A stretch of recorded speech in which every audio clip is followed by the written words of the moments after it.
So Pose is set in the late 80s in New York, which I think is a fantastic city for any series. And it's a group of trans women, which I think even now would be unusual, but obviously in the 80s it was even more unusual. And it's basically about them being outsiders and sort of grouping together for some sort of family. And the running theme is that none of them really have a family, so they make their own family, and they live together in sort of groups in what they call houses. They sort of all live together.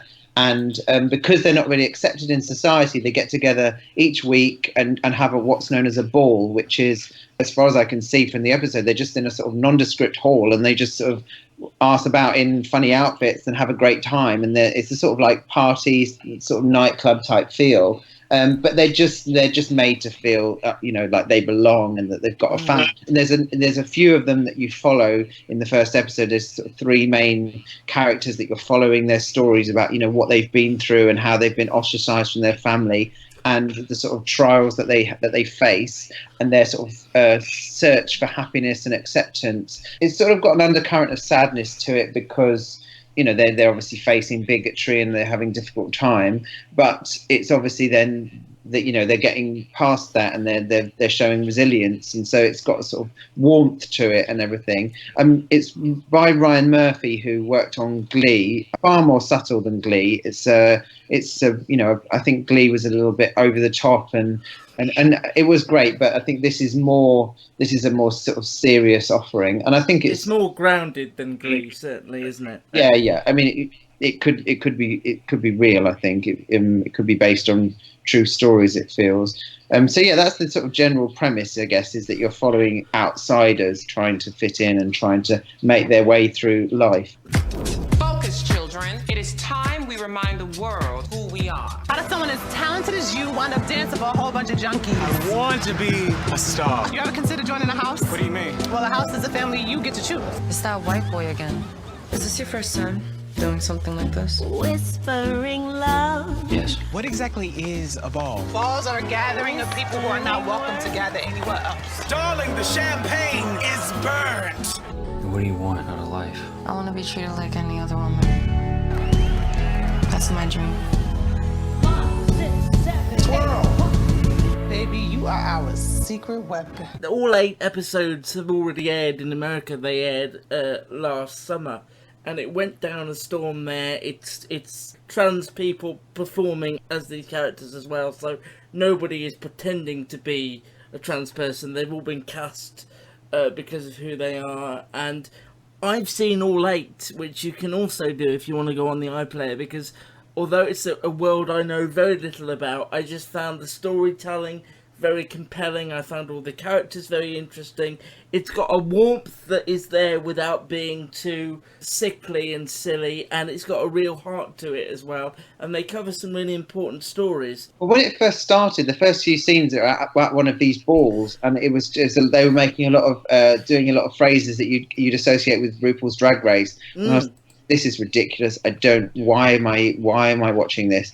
But then once you sort of start to get to know the characters, it's so much, I think that sort of the sort of ridiculous bit in the first few scenes is the sort of the fun, the sort of over the top part. But then you scratch beneath the surface as you get to know each of the characters and their stories. Like you say, it's got a lot of warmth, but the fact that they're trans, I guess, is the sort of premise. But actually, you're just following people living lives. Exactly. They could be middle-aged people in north of England, or they could be trans people in their 20s in the 80s.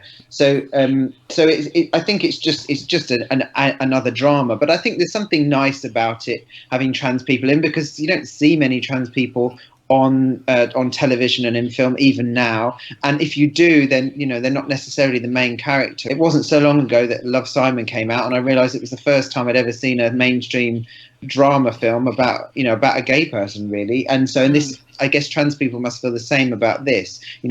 Finally trans people are at the center of a program, and also, I mean, they're pretty much all the cast are black, and so I think what this program has shown is that it doesn't, you don't have to be black and trans to enjoy a program about black and trans people. You watch so much of television, and it's young white people a lot of the time. And what something like Pose does is it shows that you can have diversity and people are interested in stories about other demographics than their own. But equally, it's very important for demographics such as trans people or black people to feel represented on television. I think it's good for a minority, but it's also good for a mass audience to perhaps watch something other than the sort of norm all the time. Did it grab you enough to think I'm going to go back to it? Basically, in my job, I watch the first episode of a lot of things, and you can't watch every series of everything. There are a lot of shows I go and see the first episode at press launches and I think, yeah, fine, but I'm not going to watch it. But this, yeah, I am quite keen to watch this. I did, by the end, care about the characters, and I think that's the key thing for me with a TV programme, is whether or not you care about the characters. You know, I watch some programmes and I just think, I couldn't care less what happens to you. But with Pose, you root for the characters, you see the troubles they're having, and you want them to get through it. And I think we've all felt like an outsider. We've all felt like we're not perhaps being treated fairly. So I think we can all relate to it in a funny kind of way as well. Yeah, the characters, you root for the characters, and that's what grabs your attention as a viewer, and that's why I will continue to watch it, yes. I was equally sort of put out early on by that, those opening sort of scenes where they're breaking into the museum and things like that. And it's not, I think, until you meet Damon, who's the young dancer who's gay, and his parents find like this gay pornographic magazine, throw him out on the streets, and he eventually sort of becomes part of this new house that's started by Blanca, I think is the character's name, isn't it? Who's diagnosed with HIV and starts her own house, breaks away from the house she was in before. He sort of felt like the audience proxy in this, because he was learning about this world of the balls and the houses and things like that. I think from that you got sort of the building blocks of what this was actually about. And I felt that the scene where he auditions for the dance school at the end had me completely. I thought that was brilliantly done. I had a smile on my face, and I was emotional by the end of it. I thought the use of music as well, because the recurring use of Kate Bush as well, isn't there? Running up that hill when it's another of it's Angel, I think the character's called, who sort of has an almost one-night stand with someone who worked for Donald Trump in the 1980s, and she puts on Running Up That Hill, and then later he hears it and thinks he's seeing her at like a dance he's attending with his wife.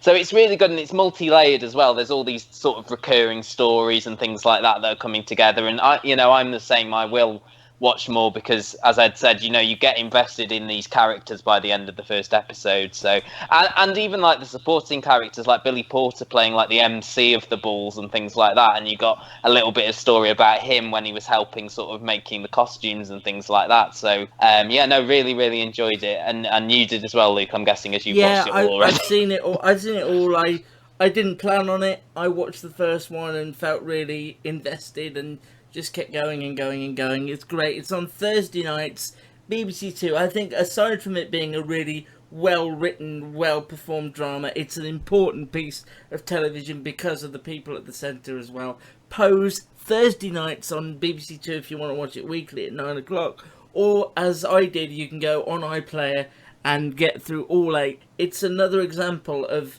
contemporary television just pushing things up a bit more to the next level in its storytelling. I really, really enjoyed it.